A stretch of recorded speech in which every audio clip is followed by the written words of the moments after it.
দর্শক, এ বিষয়ে খবর জানাতে সরাসরি যোগ দিচ্ছেন সহকর্মীরা। প্রথমেই যাচ্ছি নাহিদ প্রিন্সের কাছে। নাহিদ, আপনি যে এলাকায় আছেন সেখানকার চিত্র কেমন দেখছেন?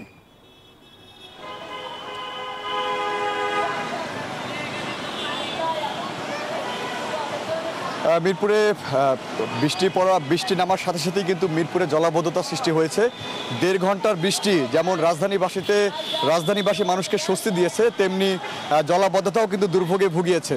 আমি এখন আছি মিরপুরের কাজীপাড়া এলাকায়। সেখানে কিন্তু পানি কিছুক্ষণ আগেও হাঁটু সমান ছিল, এখন অনেকটাই কমতে শুরু করেছে। তবে বৃষ্টির কারণে এখানে দোকানপাট হতে শুরু করে বিভিন্ন যানবাহনেও কিন্তু পানি ঢুকে গেছে।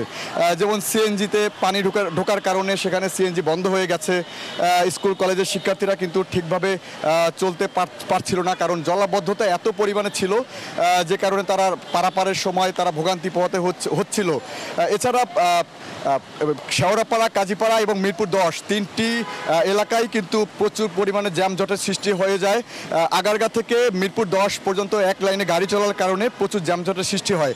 এই বৃষ্টি শুধু কাজীপাড়া নয়, রাজধানীর বিভিন্ন এলাকায় কিন্তু যানজটের সৃষ্টি হয়।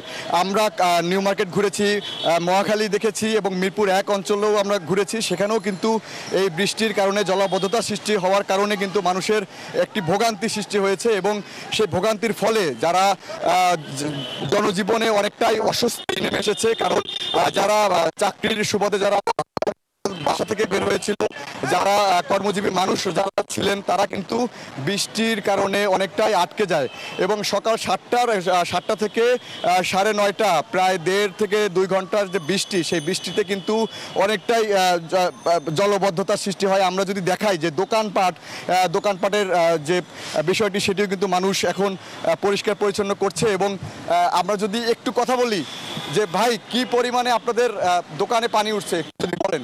পানি কিভাবে উঠছে দোকানে? পানি উঠেছে কিভাবে? বর্ষা ইয়াতে পানি উঠছিল বেশি আকারে। আপনারা কিভাবে নামিয়েছেন এটা? বৃষ্টি তো বেশিক্ষণ হয়নি।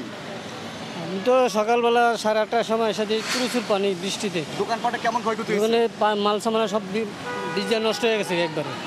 এরকম আমরা যদি শুনছিলাম যে এখানে দোকানপাটে পানি উঠে কিন্তু অনেকের মালামালও নষ্ট হয়ে গেছে। 1.5 ঘন্টার পানি। এখানে এলাকাবাসী যেটি বলছে যে পানির কম মানে ম্যানহোল বা পানি যেখান থেকে নামে সেই ঢাকনা, সেই পাশের কিন্তু জায়গাটি খুবই মানে নোংরা পরিবেশে থাকে এবং সেগুলো পরিষ্কার করা হয় না। আবর্জনা থাকে, পলিথিন থাকে। যে এগুলো নিরসন যদি করা হয় তাহলে সেক্ষেত্রে পানি নামার বিষয়টি অনেকটাই পরিষ্কার হয়ে যাবে। বৃষ্টিতে জলাবদ্ধতায় কষ্ট করতে হবে না। সাধারণ মানুষরা এখান থেকে স্বস্তিতে গন্তব্যে পৌঁছাতে পারবে। রিক্সা চালকরা যেটি বলছিল সেটি হলো যে বৃষ্টির কারণে তারা রিক্সা ঠিকভাবে চালাতে পারছিল না, জলাবদ্ধতার কারণে রিক্সা আটকে যাচ্ছিল, সেই কারণে তাদেরও দুর্ভোগ সৃষ্টি। সবার মনেই কিন্তু এই বৃষ্টির কারণে কিন্তু জনজীবনে একটি দুর্ভোগই সৃষ্টি হয়েছে বলে আমরা দেখতে পাচ্ছি। তো মিরপুর, কাজীপাড়া এবং শেওড়াপাড়া এই তিনটি এলাকায় ঘুরে দেখা গেছে যে প্রচুর দুর্ভোগ, প্রচুর জলাবদ্ধতা। তো এই ছিল আমার কাছে সারা সর্বশেষ কাজীপাড়া থেকে। নাহিদ, আপনাকে ধন্যবাদ। দর্শক, মিরপুর থেকে যুক্ত হয়েছিলেন সহকর্মী নাহিদ প্রিন্স।